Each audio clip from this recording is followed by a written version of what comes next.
Dear friends, welcome to another episode of The Informant. Today, we dive into the meticulous steps Nicolás Maduro followed to solidify his dictatorship in Venezuela.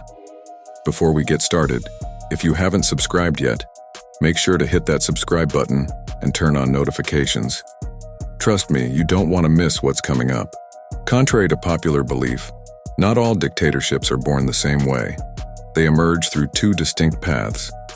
One is violent, often the result of revolutions or coups d'état, while the other is quiet, almost imperceptible, often cloaked in the disguise of democracy.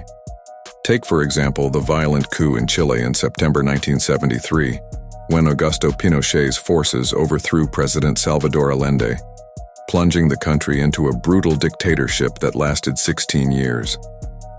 On the other hand, you have the subtle democracy-wrapped dictatorships like the one we've seen in Venezuela. In February 1999, Hugo Chavez took office as the president of Venezuela after a seemingly legitimate election. Yet the moment he gained power, he initiated what would become the first phase of a dictatorship: systematic control of the institutions, particularly the courts. It's worth recalling that in 1992, Hugo Chavez had already demonstrated his anti-democratic tendencies by leading a failed coup against Venezuelan President Carlos Andrés Pérez. He was later pardoned in 1994, leaving prison with a renewed focus: domination not through force but through electoral victory.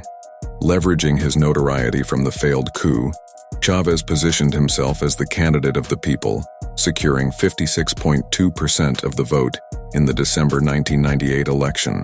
As I mentioned earlier, his first step was to secure control over the institutions, beginning with the courts and the creation of the CNE, National Electoral Council, the body responsible for overseeing elections, including vote counting. By filling its leadership positions with individuals loyal to him, Chavez took complete control of the electoral process, including vote tallying.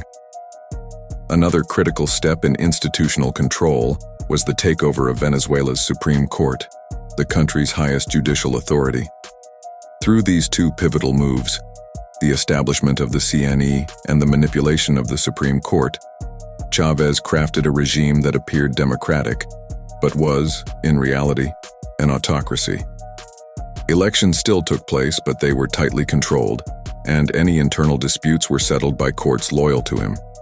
By the time Chavez passed away in March 2013, his system, known as Chavismo, had firmly taken root in Venezuela. Power was heavily concentrated in the executive branch, while the legislature had been weakened and bent to the whims of the judiciary, which, of course, was firmly under the control of the president. When Nicolás Maduro, Chávez's political heir, assumed the presidency in March 2013, his task was simple: continue what his predecessor had started. He maintained the institutional control Chavez had built, extending his grip to the military as well. While Chavez, a former military officer, had a natural rapport with the Venezuelan armed forces, Maduro lacked such ties. And if history teaches us anything about dictatorships, it's that no dictator can stay in power without the support of the military. Therefore, Maduro's solution was to co-opt the military by promoting an unprecedented number of officers, turning Venezuela into the country with the most generals in the world. These mass promotions created a privileged class within society: military officers, securing their loyalty, and ultimately, control of the country's armed forces. By consolidating control over the electoral bodies, rigging the judiciary, dominating the executive branch, and weakening the legislature, Maduro strengthened the autocracy that Chavez had built and transformed it into a full-blown dictatorship. His regime relentlessly persecutes political opponents, censors the press, and even suppresses blogs and news websites. The electoral process has become a farce, with the CNE, still under Maduro's thumb, declaring his victories without offering any evidence.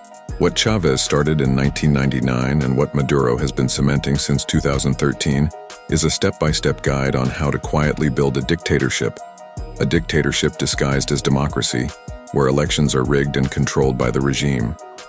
This illusion of democracy is so persuasive that Brazil's President Lula da Silva even commented in a recent interview that Venezuela has more elections than Brazil, and that the concept of democracy is relative. But the truth is, democracy is not relative. It's a clear concept that hinges on the sovereignty of the people's will, ensured by independent and impartial institutions. In Venezuela, however, such institutions do not exist. Chavez and Maduro have shown the world the exact blueprint for imposing a dictatorship in the shadows of democracy. If you value independent journalism and want to support our work, consider buying us a coffee through the QR code on the screen. Your contribution is essential for us to continue bringing quality analysis and information. Stay tuned for more updates, and don't forget to subscribe to our channel for the latest analyses and insights on the world's most urgent geopolitical issues. Miren, compatriotas, nosotros estamos enfrentados a unos demonios. Cuando yo digo que estamos enfrentados a unos demonios, no estoy exagerando.